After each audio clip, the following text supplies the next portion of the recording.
5'9", and it is too long for me, in the sense that like while I was wearing it walking around Atlanta, I kept having to pick the skirt up because one, I didn't want it dragging on the ground in the middle of downtown Atlanta because gross, but also because I kept tripping over it going up and downstairs. So I was like dressed as a villain, carrying my skirt like I was a princess.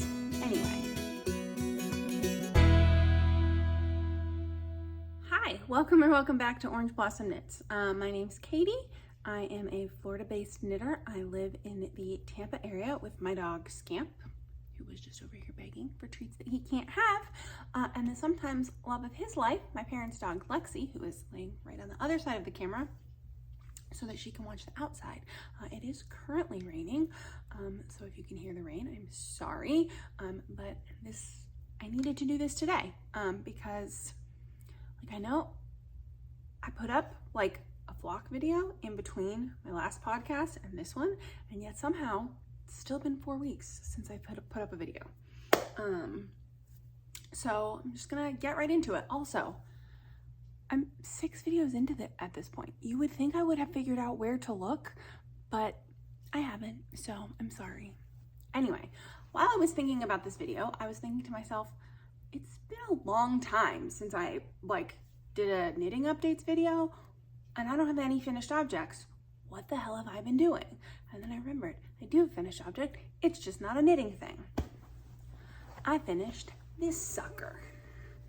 And it's so big that I can't even probably get it all on the screen. I will put up some pictures, but this is the top at least. It's got this collar that it stands on. Pause, I'm gonna put it on. Okay, it's on. You still can't really tell what it is, and this blue t-shirt is probably not the best choice, but I sewed this thing. It has these giant long tails.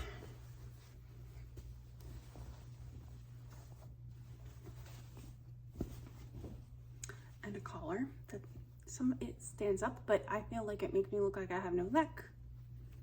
So when I wear it, flips down. These cute little cap sleeves. It is fully lined on the inside. I sewed on these cute little buttons.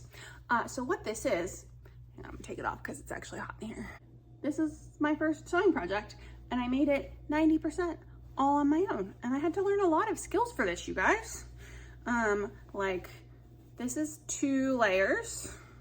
So I had to learn to like turn the corners here, and there are these cap sleeves. My mom actually did the finishing on the sleeves because like I messed up the insetting of the sleeve enough that I was like annoyed and couldn't figure it out, and she was like, just leave it here and I'll fix it.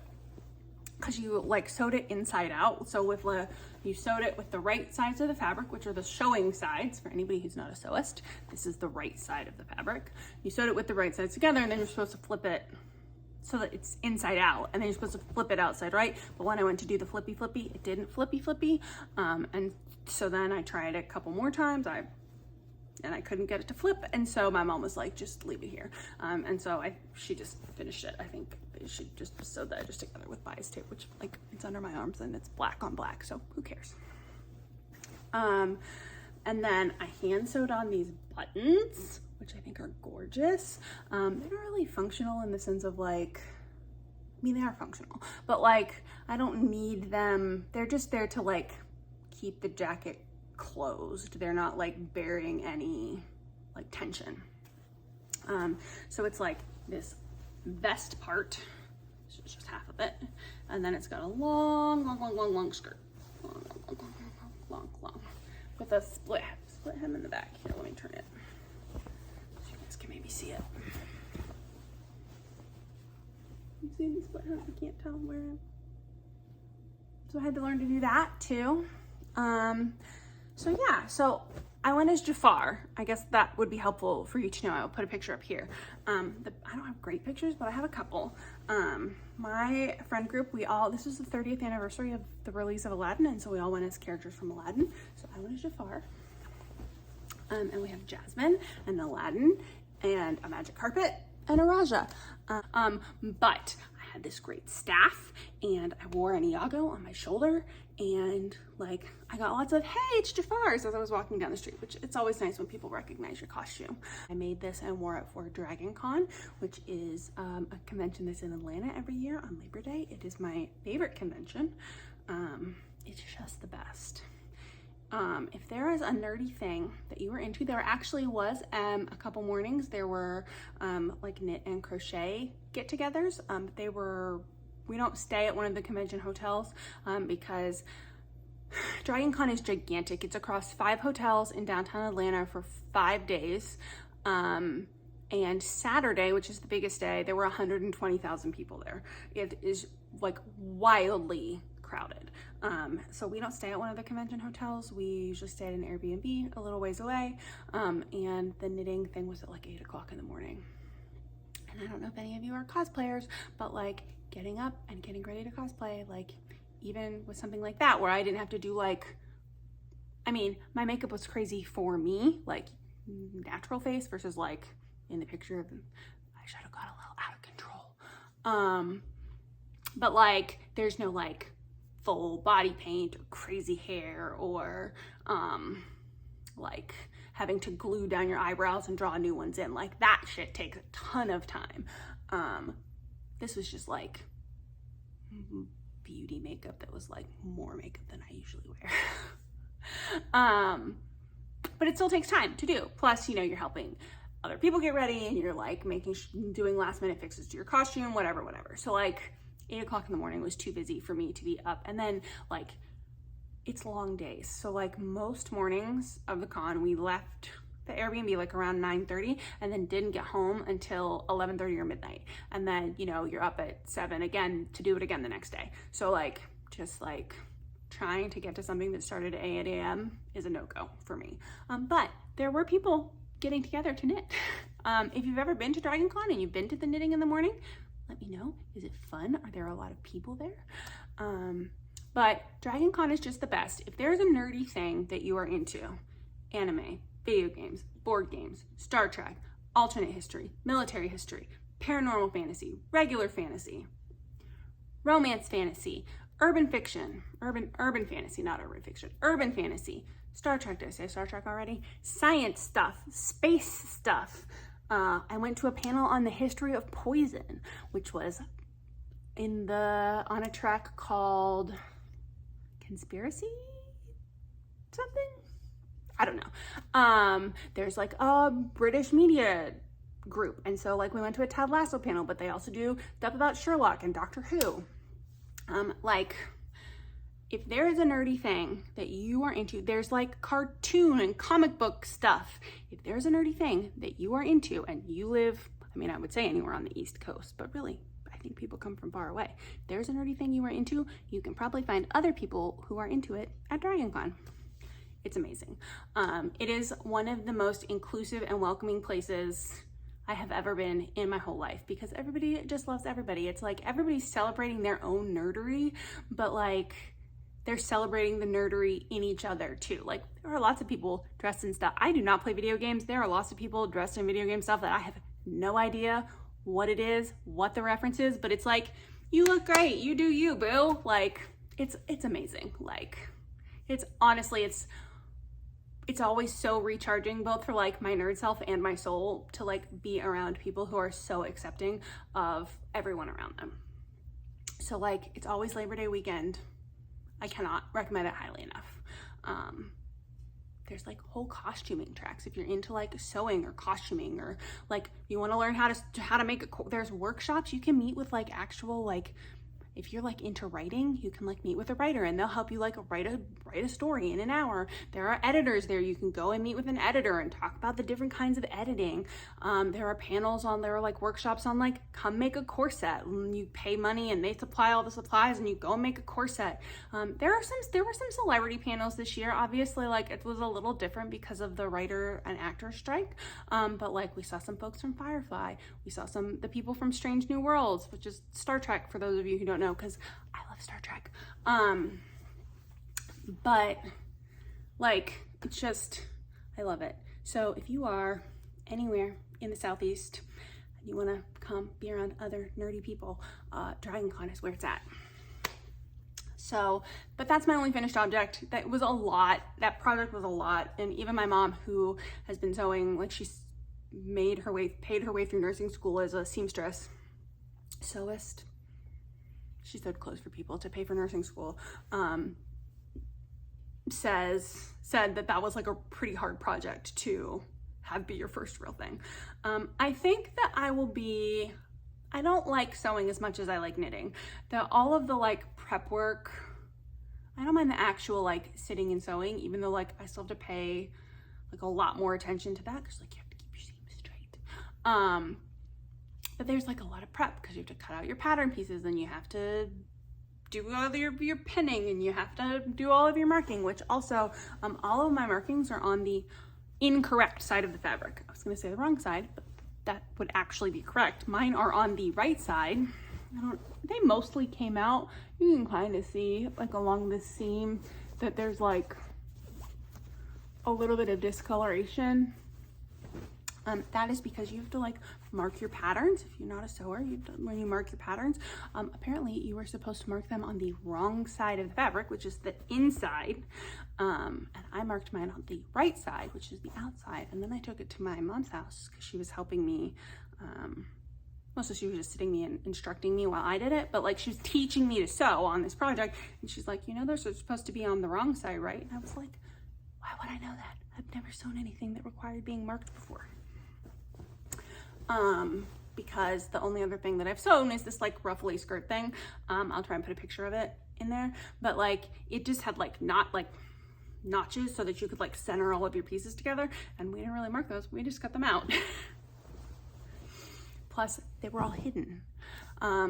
So I definitely could see myself being a product sewist. Like I enjoy having the costume. And I could see myself making some things. Like I've kind of been wanting a linen skirt and I just haven't been able to find one like in a style and color that I like. Like I've seen styles that I like and it doesn't come in a color that I like, or I've seen colors that I like, but it's not in a style that I like. So I could see myself making something like that, making other costumes, that kind of stuff. Hi, baby. Hello. I'm not talking. I'm talking too much. So I could see myself being a product sewist versus like I'm a process knitter. I just enjoy the process of knitting. I don't necessarily have to make anything. I could just knit forever, never finish an object. Okay, that might actually drive me crazy, but like generally speaking, I am a process knitter. I like the act of knitting. Hello. Hi, what are you doing? This is our regularly scheduled scamp break.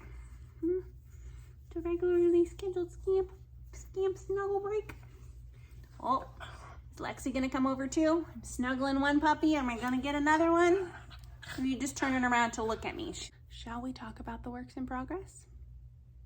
Yes, let's do it. Okay, the thing that has been on the needles the longest, well, not the longest, because again, I'm still working on my half and half wrap, although I have not done much work on that. I worked on it on the plain out to flock, but that was really the last time I worked on it, because then on the way back I worked on my sweater.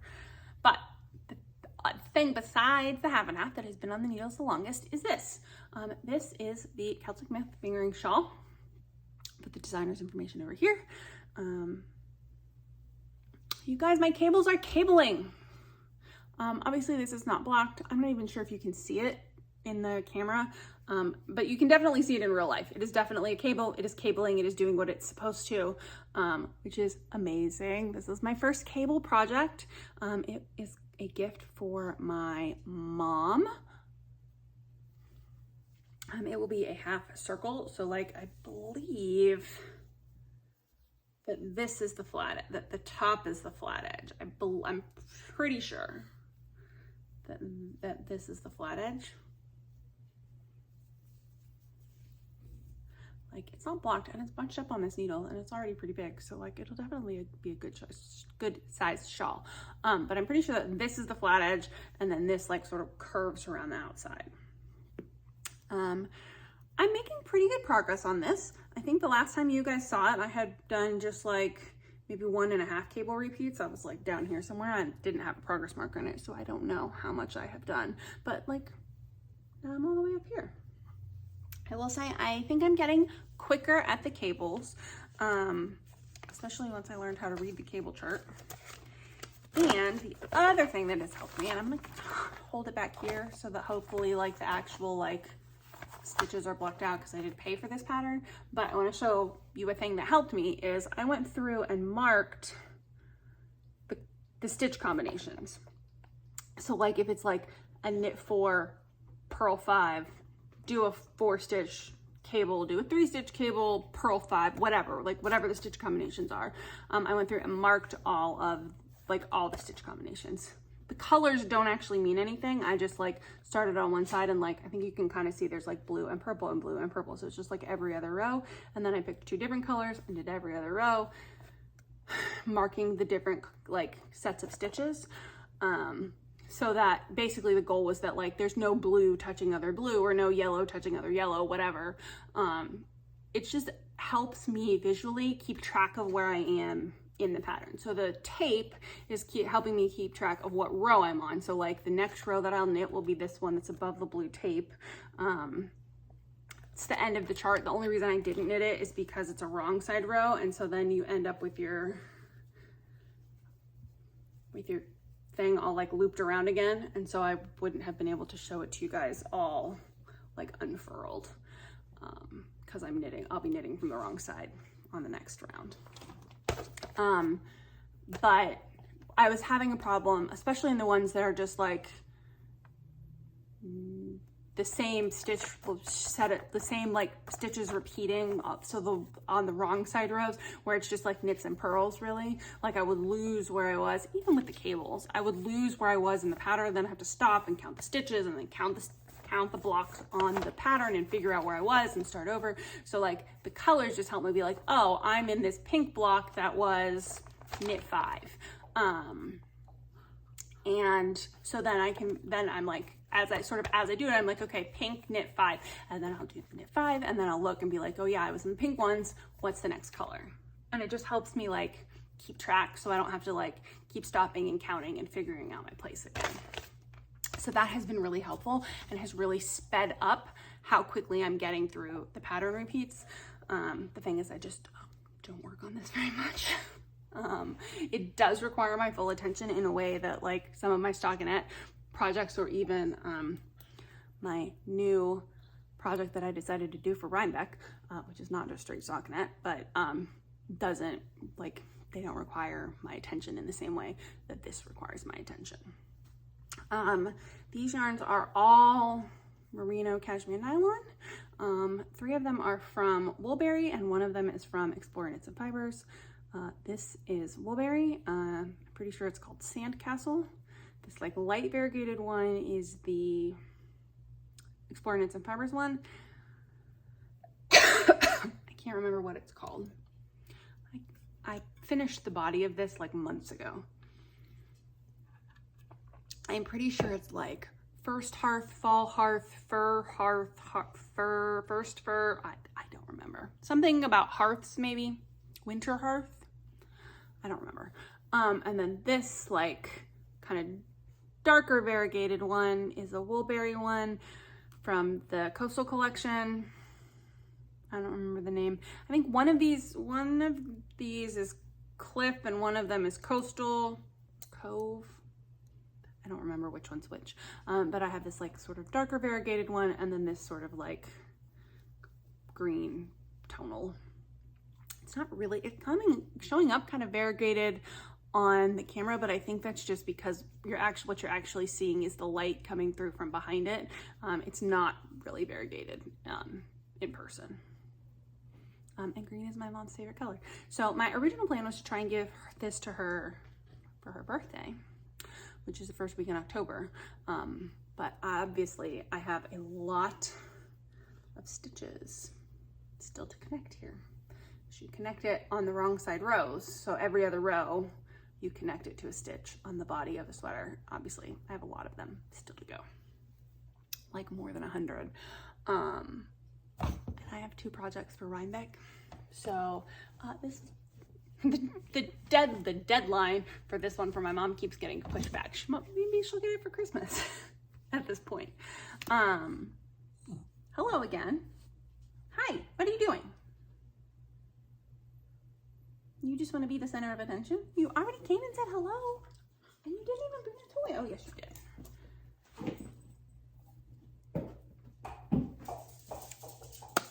Okay. Next up is my Cozy Classic Raglan. Now, I'm pretty sure, because again, it's been a long time since I've been on here to talk to you guys, that the last time you saw this, it was just ribbing. I'm pretty sure it was just ribbing on tiny needles the last time I talked to you guys about this. And now it's like basically a whole sweater. I am not done with the body because it still needs to be bound off, but I got to the point where I need to band it off. It requires a tubular bind off, and I'm sort of in a post-migraine state today, and I was not interested in doing that. I have done a sewn bind off before, I think on my Dear Duomo sweater that required a sewn bind off. And so I know that like you have to pay a lot of attention to that in the way that like I don't necessarily have to pay attention to like a bind off in pattern, like knit one, purl one, slip one, you know, just the regular bind off. I will go ahead and put this on for you guys so that you can, oh, well, let me talk about the yarn first. So these are all Long Dog yarn from her Lord of the Rings collection. These are the 4 Hobbit colorways. Can tell I've been talking for a long time because I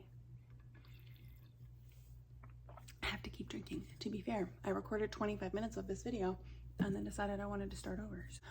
Frodo, I'm pretty sure this one is Pippin. I get the Merry and Pippin colorways confused. I looked it up the other day, but I have already forgotten. But I'm pretty sure that this one is Pippin. The yellow one I know is Samwise, and then the green one I'm pretty sure is Mary, but I might have Mary and Pippin reversed. So let me put this on. Please excuse my crazy faces that I sometimes make while I'm trying sweaters on. Also, I don't know how long I will wear this because it's 92 degrees out. Although it did stop raining. There's probably a more graceful way to do that.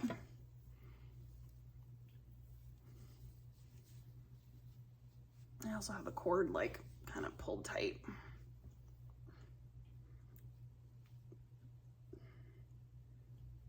Okay, here we go. So let's talk about this sweater. It's pretty soft. It's merino nylon. It's the Long Dog sock base.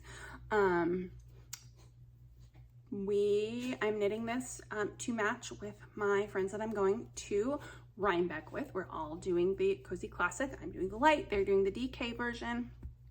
I just wanted the finger and weight version. I thought I would get more wear out of that. But we're all doing it in this color block style that I think the hashtag for on the internet is BFF sweater. I don't know if it's actually a hashtag or it's just a thing that a couple people did. But we saw it and we really liked it. We're not all using the same colors, although we do all have a sort of mustardy golden yellow color in our sweaters. I didn't really modify this at all from the pattern. I followed the instructions for the cast on and the number of stitches. I think I did do a couple extra raglan repeats because I was worried about the armhole depth being too shallow. My stitch gauge is pretty close. I checked it like once I got enough. I don't gauge swatch, you guys know this, but I do check my gauge. And so I think the gauge for this is like 26 stitches in 4 inches. And I think I'm at like 28, which is fine because I cast on a size bigger. The finished bust size for one size is 40 and then the next size up is 44. And my bust size is usually like around 39 and a half. And so I thought 40 won't give me quite enough ease. It'll be almost neutral ease. But 44 really is 4 inches is really more ease than I probably would want in a sweater. Right now, unblocked, this is measuring about 21 inches from like here to here, so about 42 inches, which is 2.5 inches, which is perfect. It's not too slouchy. It'll be like well fitted. Plus I expect it to grow some. I'm gonna try and contain the amount of growth this way because I really want it to grow in lengthwise. It's fine. It is sitting at a fine length, but I will also not be mad if it grows another like inch, even an inch and a half lengthwise. The blocks are all 5¼ inches from even this top one. So from the cast on edge to here is 5¼ and then 5¼ you know, so I have 21 inches of length, and I measured and like 21, 22 inches was about where I wanted my like total, what I wanted the total length to be. So like I figured this, I looked at the pattern picture, I figured this would sit about at my collarbone, which is right here. And so I held the measuring tape and just dropped it, you know, over my chest so that I could see, and then figured out where I wanted it to hit. I don't like things to be like super cropped. So this does have extra inches from what the pattern calls for. I think it calls for 10 inches, and I think I have, well, I have 5¼ so 10, 11, like 12. I think of like 12. And I expect it to grow because this is super wash yarn, so I expect it to grow once I block it. The problem that I am having is that for whatever reason, I did not think about this when I started this sweater. Your arms are longer than your waist. I shouldn't say nobody, there probably are people out there, but like the majority of people, your hands go past your waist, past your hips. Most people don't have their fingertips ending at their hips. So I need more length in the arms than I need in the body, and I did not account for that when I start doing this. So, because obviously I don't get 5¼ inches off my shoulder in shoulder drop. So I have 11 inches from here. There's a couple inches here. You can see this is hitting me like short sleeve length. It's right here at the crook of my elbow. You guys, I'm 5'9". There's 10 inches from the crook of my elbow to the end of my wrist, or to the bend of my wrist, which honestly, like, this is probably about where I would want this sweater to hit. So again, I probably could stop knitting like around here. So maybe 9.5 inches. This looks like it's about 1.5 inches, right? Yeah. So I need maybe 9.5 inches from the inside of my elbow to like where the sleeve should stop. I did not account for that. And obviously I only have one color left to go, and I'm doing them at 5¼ inches, which is only gonna put me halfway. So I still need essentially another block in the sleeves. So options are, I could rip back to the teal, because like the teal, I sleeve separated at the end of the teal block. So I can't rip back to this part. I can't rip back into the raglan without ripping out the whole body. I am not doing that. I did briefly consider doing like sweater surgery and like cutting it and then trying to graft it back together. That seemed like a lot of work. Especially because like this is a lifted increase, and I don't know like how you would, I'm not an advanced enough knitter to like try and graft a line of lifted increases. I've never done like a Kitchener snitch because I've never knitted a pair of socks. So like I am barely like an intermediate level knitter where I think I could do that, like if I cut it here. So options are, also, here's a question. Like obviously, like if I wanted more sleeve drop, I don't know that even in a raglan sweater that you could create more sleeve drop here without lengthening it here. I mean, short rows maybe? Like if I wanted to like bring this down, obviously in the future, because we're not ripping back that far, but like in the future, if I wanted to like have this part come down further, so like this sat in a straight line, like, so it went across like this, Can you do that? Like, or would you do, like, where would you do that? Because like, it's not like a set-in sleeve where you could like make like a shoulder cap. Would you do it like here? Could you even do that? Can you make like this part of the raglan longer without, like, because usually you wouldn't need to do that. You just knit the sleeves the length the sleeves need to be. But like, could you even do that? Questions. If anybody knows, let me know for my future edification. I'm gonna go ahead and take this off. It's hot in here.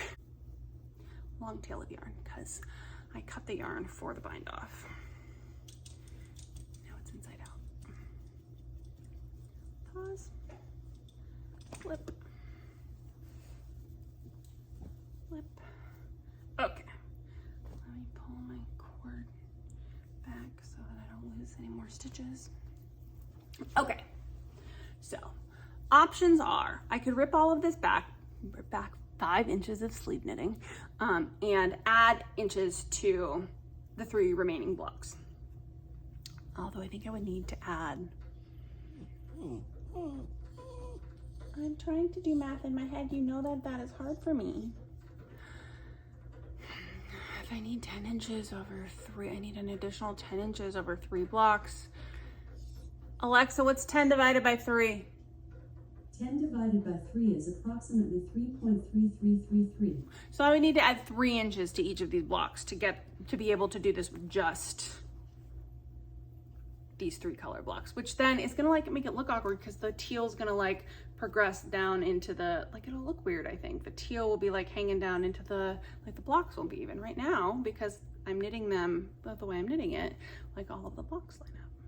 Well, I mean, I'm holding that crooked, but like all of the blocks line up. So I think what I'm going to do instead is just knit this at the length that I have, because again, I need, you know, about 9.5 inches. I will knit the same, you know, 5 1/4, 5, you know, it's between 5 and 5 1/4. That's like 1 row. It's like, but a 1/4 of an inch is like 2-ish rows in the sleeves. So between 5 and 5 1/4 in the green, and then I'll just knit another block of the blue at the bottom. So I'll have 5 blocks in the sleeves, because otherwise I will have to knit all the way back, like rip all the way back, and the proportions I think will look weird if I have the sleeves like the blocks in the sleeves 3 inches longer than the body. So that I think is the plan. Again, I have not really made any modifications to this pattern. I am almost done with the increases. They're just marked so that I can keep track of them. I am knitting them to pattern, so I don't really need to keep track of them in order to like mirror them. Although, here's a question. The pattern says something like, and again, I'm gonna make up numbers because this is a paid for pattern. The pattern says something along the lines of do the decrease every 10 rounds. It's not 10, again, it's not 10 rounds, but do the decrease every 10 rounds. Work the decrease every 10 rounds for 25 rounds. Again, I'm just making numbers up. Because that would be a very slow decrease. Do you do the decrease? So knit the decrease row every 10 rounds. So what I have been doing is knitting 10 rounds and then knitting a round that has a decrease. But should it be knit 9 rounds and then knit the decrease on the 10th round? I don't know. What is the like universally accepted way of doing that in knitting?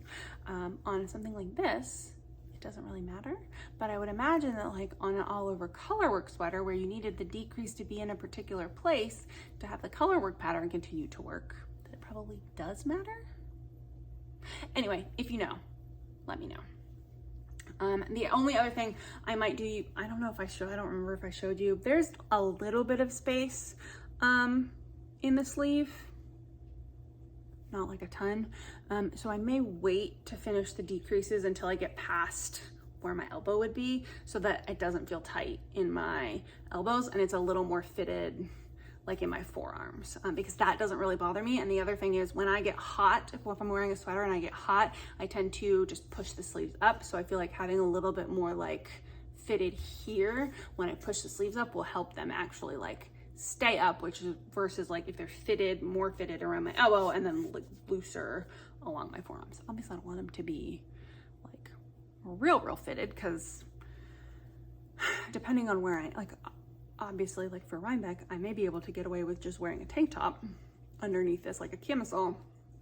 But like I do occasionally travel to places that are very cold, so I might want to be able to like wear an actual t-shirt or a long sleeve shirt or something underneath that, which is the other reason that I need this with like more than just like neutral ease. I anticipate that the finished measurements of this will be around like 43 inches, which will give me like 3.5 inches of ease, which will be great. So anyway, that's where I am with this Cozy Classic Raglan. It will definitely be done by Rhinbeck. I might finish it before the end of September because I'm working on it pretty diligently, although I'm not looking forward to doing this bind off. Part of me wants to say like, maybe I'll just do a regular bind off and like anybody who's looking that closely can. But the other part of me is like, I actually really do like this tubular cast on where it looks like the stitches just sort of like curve around and keep going forever. It does actually look really neat and pretty. So so the last things that I want to tell you about this is a story about how I had to knit this ribbing twice, and actually how I'm knitting it. So I don't know what I was thinking, but I ended up pulling out like 3 inches of ribbing because I started, again, these blocks are supposed to be 5 1/4 inches. For whatever reason, I did not even knit 2 inches of stockinette in this green before I decided to start this ribbing. And then I was knitting ribbing for freaking forever because I had knit 3 1/4 inches of ribbing, which is a lot. And so part of me was like, well, just go with it and you'll have like extra long ribbing and you can make the cuffs match and it'll be fine. The thing was, because the ribbing started so high in the sweater, like to me, it made it look like the sweater was too short because the ribbing started like at a place that was sort of inopportune. So I just took it off the needles and ripped it all back to the stockinette and started over. The other thing is, can we talk about how like neat my ribbing looks? And I will tell you why it looks that way.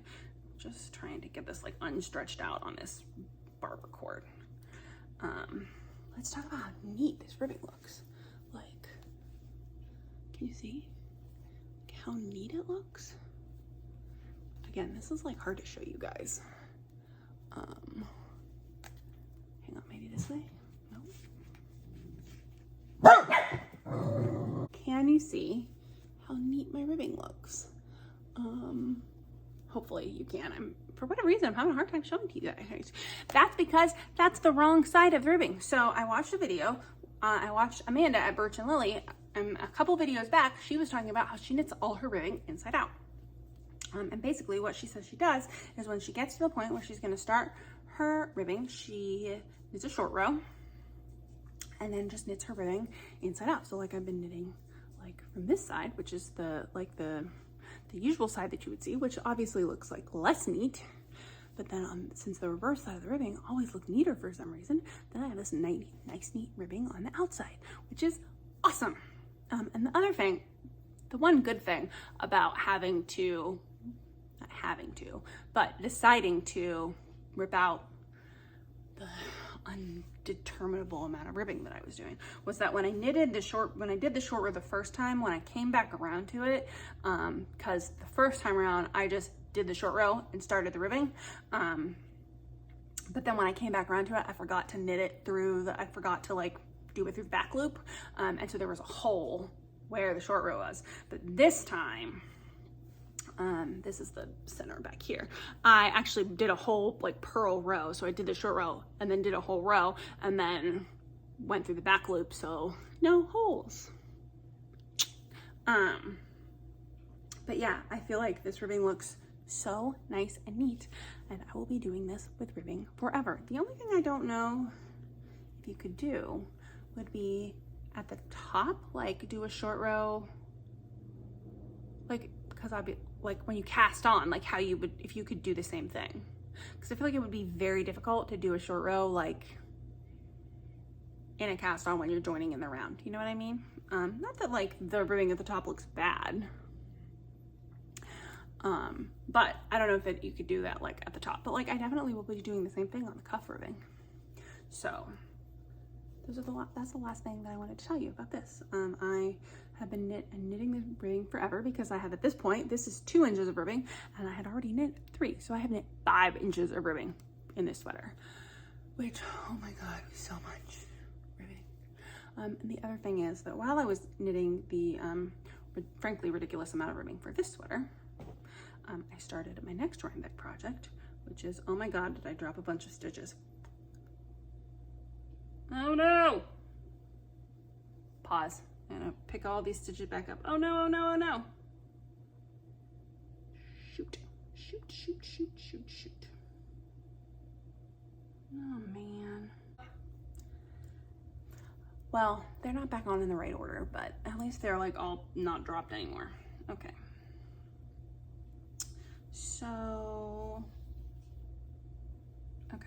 So my second Rhinbeck project, which I just dropped a bunch of stitches for, boo, is the, now there were actually people wearing this at Flock and the pattern only released like 5 days before, but is the Tessellated vest by Andrea Mowry. Look at the colors, I love the colors. I decided on the vest because I didn't think that I could get 2 sweaters done between Flock and Rhinbeck. Okay, that's only sort of half true. I, at one point, was gonna try and knit 2 sweaters and this vest because I bought that hot pink yarn at Flock. I'll put the Flock video up here. I'm like, Barbie's really having a moment, and I was like, I want a Barbie sweater, and they had a really pretty sample of the Barbie sweater in the booth where I bought the yarn, which was, the yarn is from Botanical Yarns. The hot pink yarn that I bought. You'll see it in the video. But then I was like, that's too much. You do not knit that fast. You will not finish 2 sweaters and a vest between now and Rhinbeck, plus 2 sweaters and a vest, and like possibly the shawl for my mom, because you know her birthday is the first week of October. You will not finish all that, and then you will be really stressed out, and that it's an arbitrary deadline. You don't actually have to have any of this finished. So I decided to just do the pull over.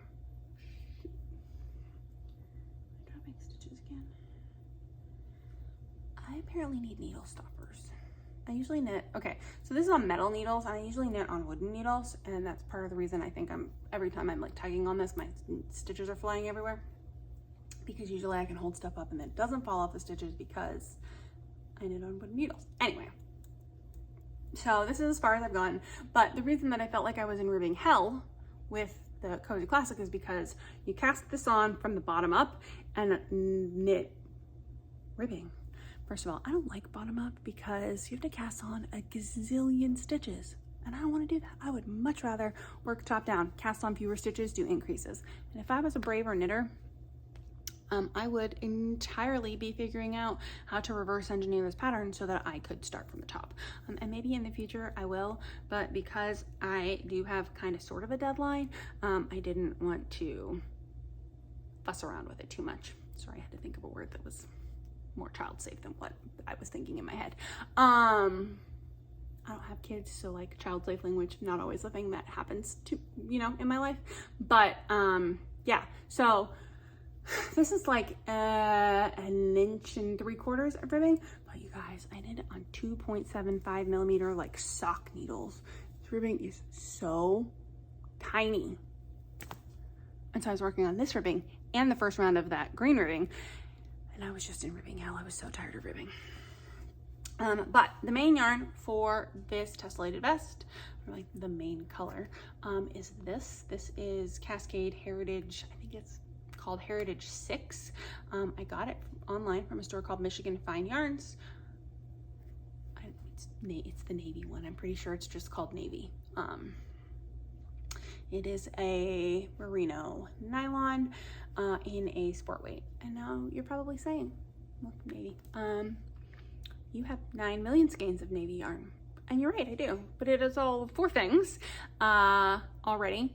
And or cotton. The extra navy yarn that I have in my stash is cotton yarn, which obviously doesn't go with the rest of the yarn in here.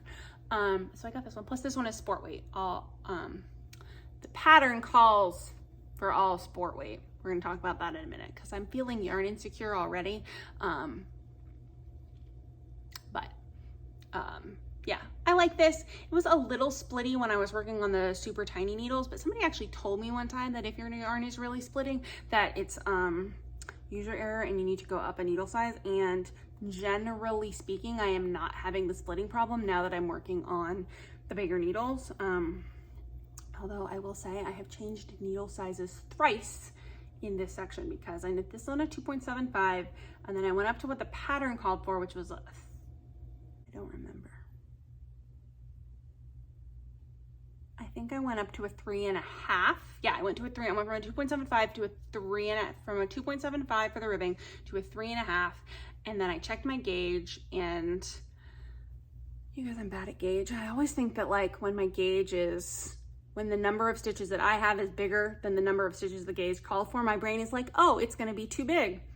It's not correct. When you have more stitches, that means your stitches are smaller, so your garment is gonna be smaller.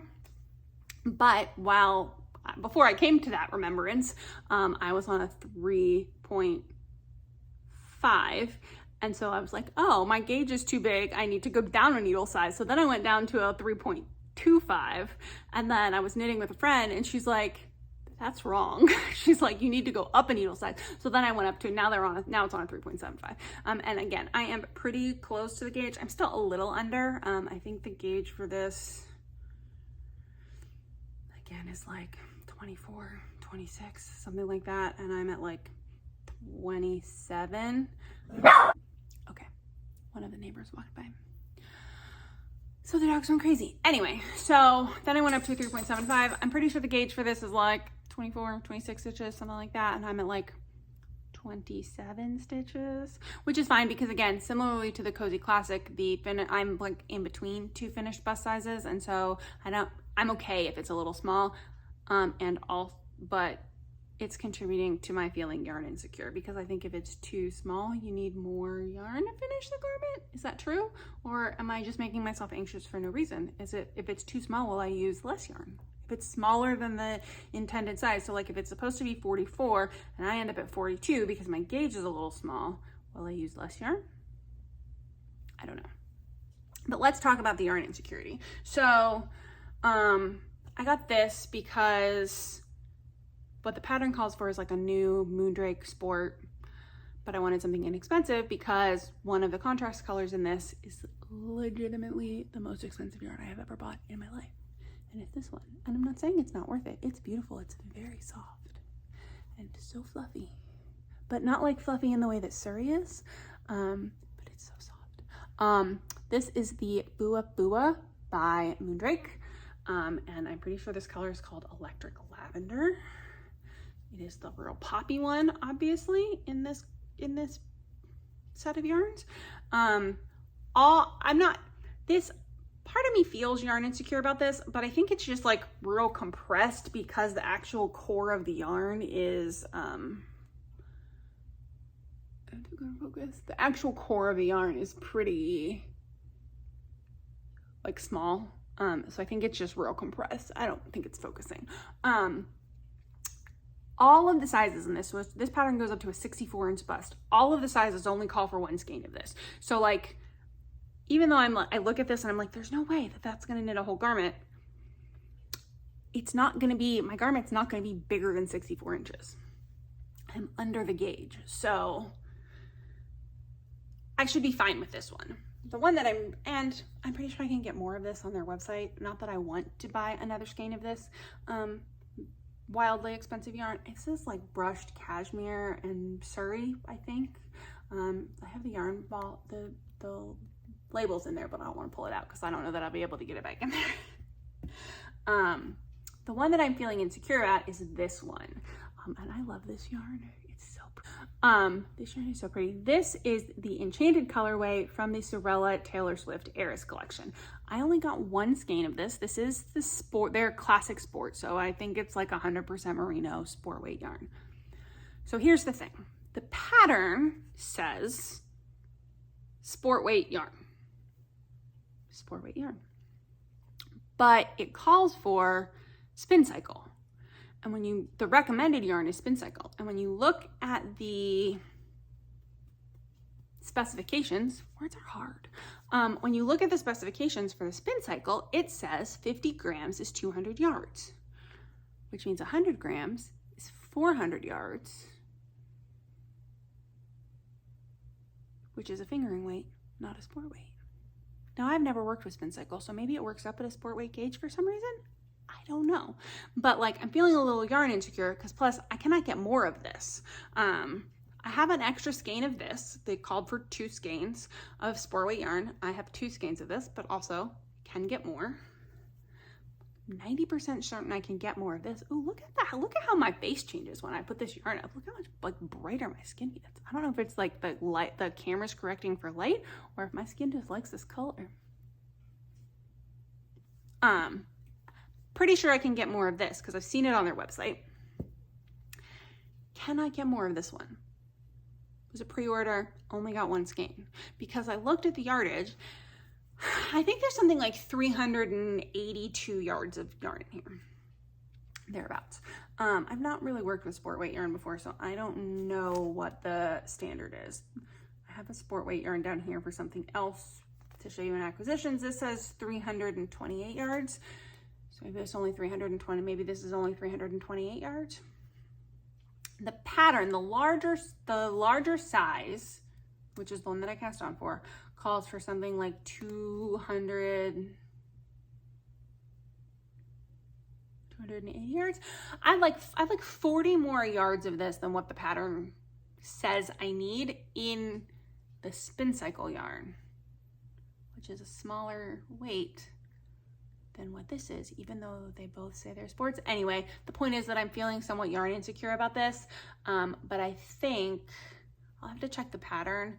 I think what I'm gonna do is I'm going to make sure that I knit the front. So the way that this is constructed, you knit up to the underarm, and then you knit the front and the back panels separately. So I think what I'm gonna do is just make sure that I knit the front panel first, and then if I run out of this is in this pattern. So like on camera, you can see all of the variegation in this yarn. It's really pretty. You can see all the different colors. In the garment, you can't really see the variegation that much. Which does make me actually want more of this yarn because I do actually think it's really pretty, and it is a kind of variegated, it's got the kind of variegation that I like, which is like really subtle. But back to the point, I think the plan will be that I'm going to make sure that I knit the front panel first. That way if I run out of this, it will be on the back panel. And I think I will be able to find something that's like sort of akin to this color, which is like the main color of the yarn, which is like a sort of pale, it's like almost white, like with a kind of almost lavender cast. It's not really like lavender, it's like white with a lavender cast. Anyway, I should be able to find something that I can use just in the back if I run out. Plus then, you know, my hair is long enough that it will mostly be, I'll just wear my hair down and it'll be covered. And it'll be in the back, so I won't care. But yeah, I am working on this. And I have only barely been working on the like main part of this week. And I've already like done this much of it. So I know a lot of people really fly through this. I don't even say it's slow going, but I'm certainly not as fast at this as I am at like plain stockinette, but I will definitely get this done. And I think that this actually will end up being pretty warm because it's not color work. You like slip stitches and then sort of carry your yarn, but it essentially ends up being like double layered because you're carrying all this yarn across the back. So like I think it'll be pretty warm. Hopefully it won't be too warm. I have heard that Rhinbeck can be, sometimes it's real cold and sometimes it's real not cold. Obviously that's relative because fall in a lot of New England is winter here. So what people from New England think of as warm for winter or warm for fall might actually be what we consider to be winter. Anyway, that is, ooh, what is that? Carpet fiber. That is all of my whips. shall we do acquisitions? Let's do it. I feel like I have a lot to show you guys, considering that like I just went to Flock and I'm going to Rhinbeck in 4 weeks, but I will show you what I got. What came first? This one. So I joined the Woolberry Collective, and the first color that I had access to was this one. And this is their Berry Mohair, which is 74% mohair and 28% silk. The colorway is called Mini by the Coast. And when I saw, I only got this one skein, and I kind of regret that because I didn't super love it in the pictures online. It looked like more brown, but like in this mohair, like it's so pretty. There's like some like kind of pinky browns and some bluey grays and some like tans. It's really pretty. And I only got one skein of this. So I don't know if she'll bring this back, or I don't know if she brings the collective colorways back, or if they're like a one and done kind of deal. If it's a one and done, maybe I'll like pair it with something neutral and make a hat. But it's actually, I like this more than I thought that I would. And it's really pretty. I don't know what I'm gonna do with it. Okay.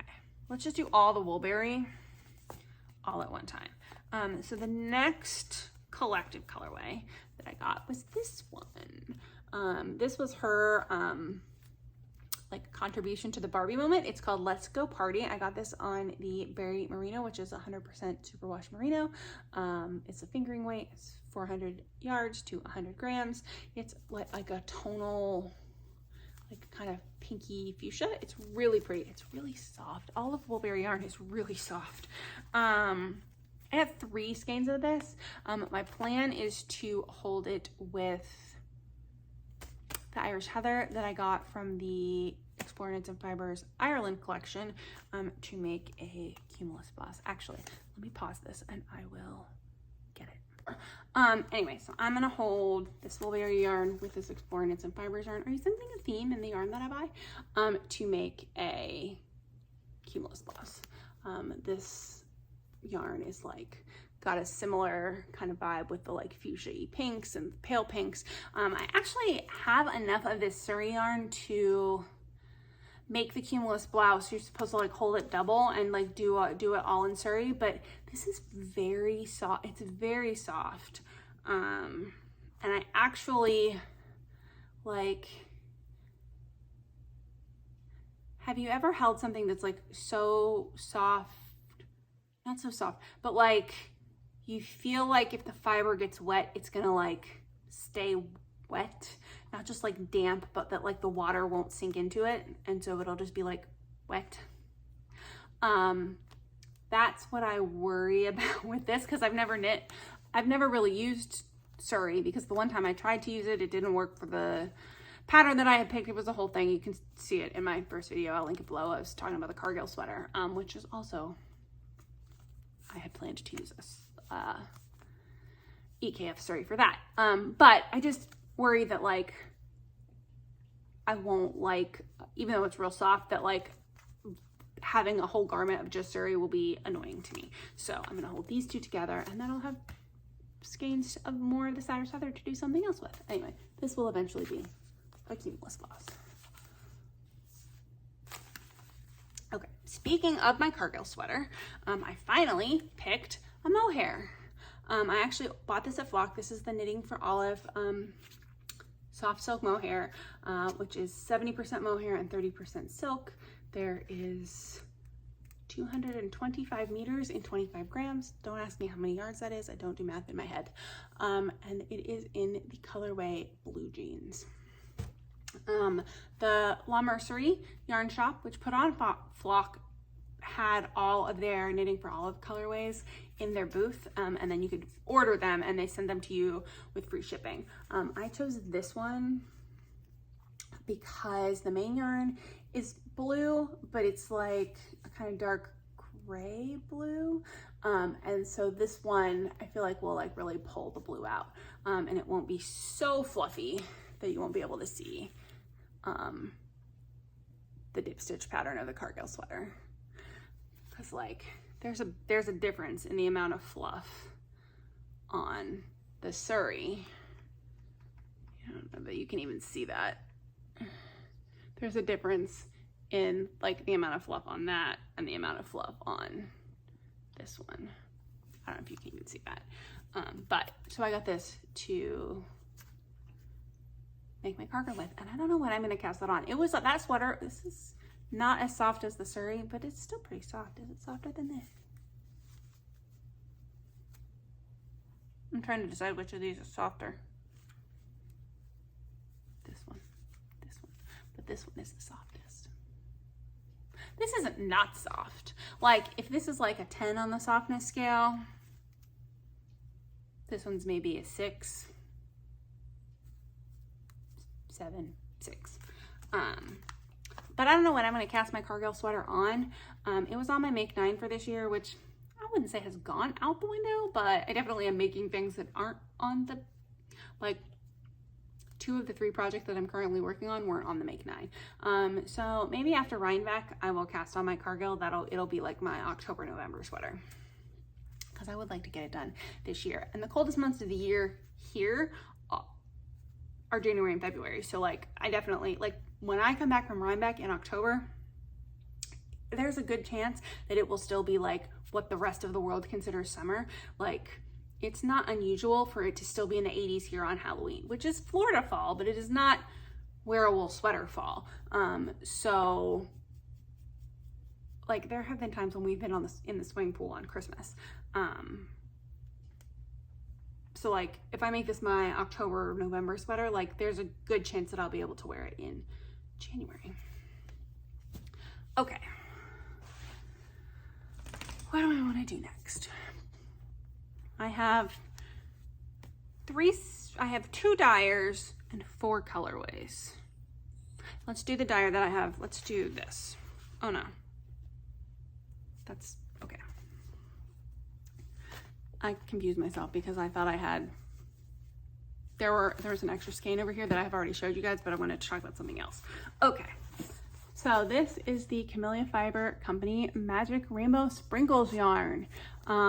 This was their Pride Month yarn, and it is UV reactive. The speckles glow in the dark, and I love it so much. I love the colors. I think part of the proceeds went to maybe the Trevor Project, which is a great organization that does a lot of work with the LGBT community. Look at these speckles. There's like some orange ones in there. I mean, it is rainbow speckles. Mostly what you can see on the outside of these skeins are the pink ones, but there are all the colors in here. There's some yellow ones in there. Yellow, orange. Aren't any really, oh, there's some blue ones. Blue. And all of these glow in the dark. So in my flock video, you saw that I got the Super Glow Fibers. That's what it's called, right? Yeah, the Super Glow Fibers yarn. And I'm gonna pair that with this and make a Toriu, I think it's called the Downtown Hoodie, the one with the stripes. I'm very excited about that. Oh my gosh, this yarn is so soft.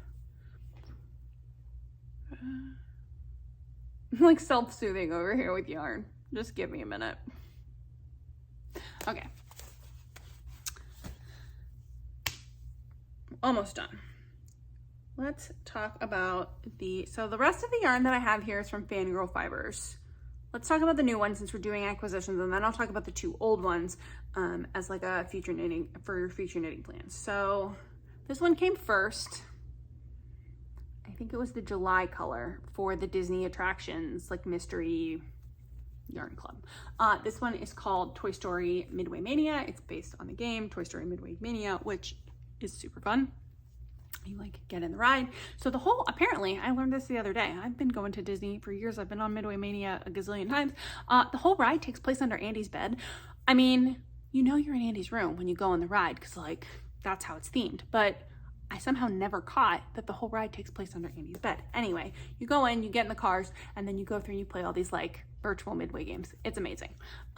This yarn is also amazing. I love this a lot. I somehow missed the, this must have been the August colorway. I missed when you could go back and buy more of this. And But the other thing is, part of me is like, as much as I love this, I would not wear this as a whole sweater. I do think it would be really pretty like in a mohair, maybe held with something undyed, so that like sort of toned it down a little bit. But I don't know what I'm gonna make out of this. Maybe a hat for one of my cousins that lives up north, because I love all these colors. Like, look at like the pink. At first I thought this was navy, but it's actually purple. Purple's my favorite color. Gosh, I love this one so much. This might be one of my favorite ones from this like year of Disney attractions yarns that I've done. Okay, and then the one that just came, which I'm pretty sure is the September colorway. I can never tell. They ship the last day of the month. The yarn shipped the last day of the month, so I get them like at the beginning. Like this one just came a couple days ago, so in September. But I think it might actually be the August one. Like this one's July, this one's August. Anyway, this one is really fun too. This one's called the Tiki Room, which is another one of my favorite rides. For a while, it was real dumb. They redid it. It was like the Tiki Room under new management, and Iago and Zazu from The Lion King were in there, like hosting the show with the birds. But then a couple years ago, they put it back to the original. The original's amazing. It's like so kitsch, but like also it's always cool in there. And they do this whole thing where it like rains. It's great. I love it. This is like a mostly white yarn with like streaks of color in like really bright colors. There's like bright blue and bright green and yellow and red. This is actually really fun. I have no idea what I'm gonna do with this. Maybe socks. Maybe I'll use it to make socks. Maybe socks. Okay, and so then I have two other Fangirl Fibers, also from this Disney collection, because you know, as I've gotten these, I've been like, I don't really knit socks. It's not cold enough here to wear 9 million hats. I don't know what to do. I don't, like, as much as I like them, I don't know what I'm gonna do with all these single skeins of yarn. But I found something to do with at least two of them. These two, they'll actually be separated. Hang on, I'll hold them like this so that I can maybe insert pictures of the other two yarns. So this one is Matterhorn. And you can see it's got some like, it's like cream, and it's got some like earth toned and blue speckles. On this end, you can see more of the like pinky red ones. And then this one is Pirates of the Caribbean, which is this like red and brown variegated. And so I'm gonna use these as two of the colors in my gradient I'm gonna do the Stephen West Geo Gradient MCal. So I'll hold these like this, and then I'll try and insert pictures of the other two colorways. Okay, so I don't know if I can hold both of these with space in between them and point.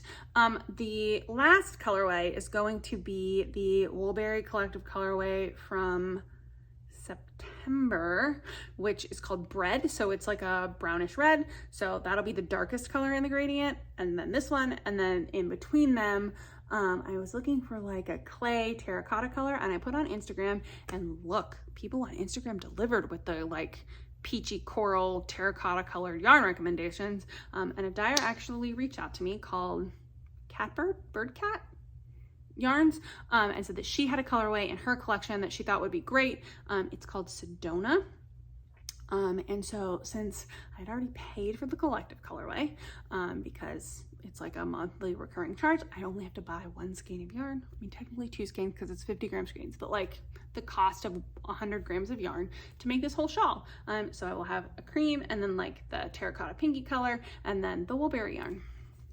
I don't know if I will be able to actually start on September 5th. One, that will be right before Rhinbeck, and so I might be in the throes of rushing to finish my Rhinbeck projects, but also I don't know if the Woolberry yarn will be here by then. Sometimes the collective colors show up real fast, and sometimes it takes a little bit. I think it just depends on how busy they are with other stuff, and I know that she has a pre-order coming like towards the end of the month, so we'll see what shows up when for this, but that's okay. If I don't start right on the 5th, I mean, I definitely will do it. I'm excited to do it. I was really inspired seeing all the other gradients that people are putting together, and sometimes Stephen West shawls are like a little over the top for me, but this one sounds like it'll be, because he described it as like a gradient geometric design, and so I thought, and then like they also said it would be like the size of the Starflake. The Starflake, I haven't knit the Starflake, but the pictures of the Starflake, it's my favorite Stephen West shawl. So like if it's anything like that, it won't be too much for me. So I'm really excited to do the MCal. And that, oh wait, I was gonna say that is all the acquisitions, but I have one more thing. It's not yarn. I got this t-shirt at Dragon Con. It's obviously backwards, but it says, it's a dragon. It says, I need more yarn. How perfect is it? I think I'm gonna bring it and wear it to Rhinbeck. It's from a brand called Tea Turtle, and it was a Dragon Con exclusive, but sometimes they say that and then you can still get stuff on their website. But I love it so much. It's so perfect. I love it. I need more yarn. Cause yarn dragon, yarn hoarder, yarn dragon. I love it so much. I got a couple other things at Dragon Con, but they are not yarn related. So I'm only showing you this because it's yarn related. So that is actually all my acquisitions. What else do I have to tell you? Sorry, I was holding stuff up my face. I know my face is itchy. So I haven't been reading as much, but I did finish a couple of things.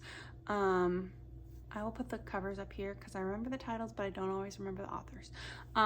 The first book that I finished semi-recently was called The Measure. And the premise of this book is that, I'm trying to think of the mechanics of the plot. This isn't a spoiler, it's in the description on the book.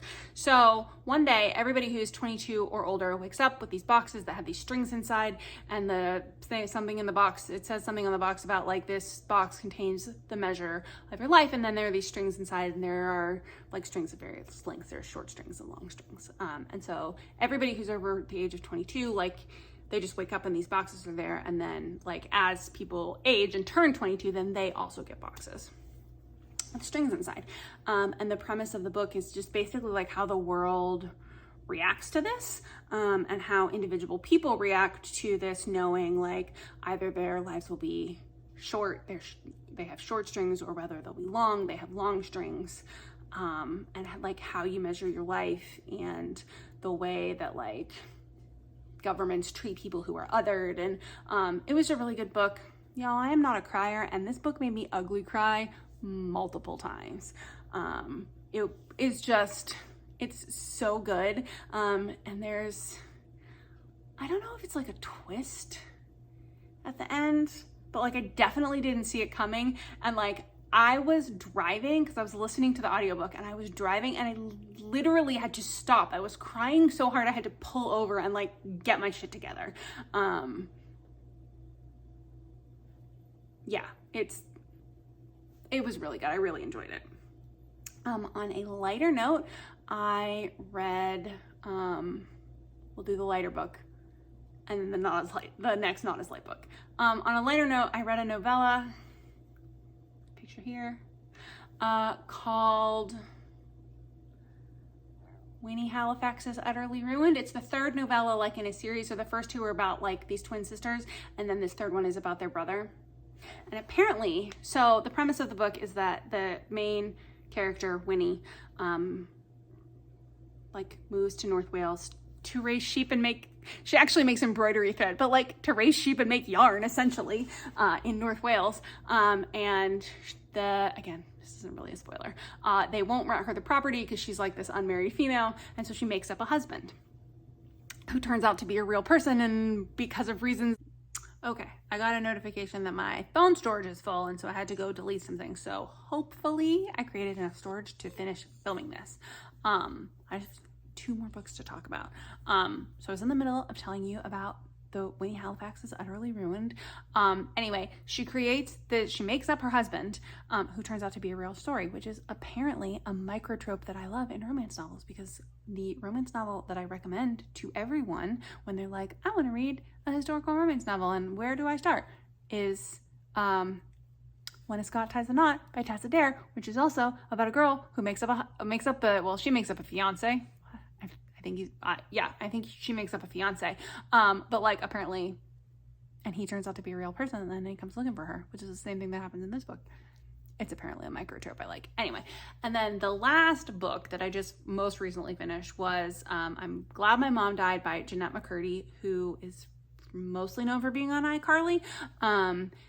It is funny and sad, and several times I was like, this poor child, why was there no one looking out for her? Yeah, I do wish that there had been like a little more digging into insight, but I also understand that like you don't necessarily want to dig into your personal trauma for all the world to read. Overall, I think I don't like to necessarily give book stars because it's like super subjective, but again, I listened to the audiobook, she reads the audiobook. It was a really good, interesting listen. I'm a little too old to have like really watched iCarly. I don't know why, that's probably been open the whole video, but I did find the book really interesting. So that is everything. I'm gonna go ahead and end here. I can go what to do about my phone storage, and then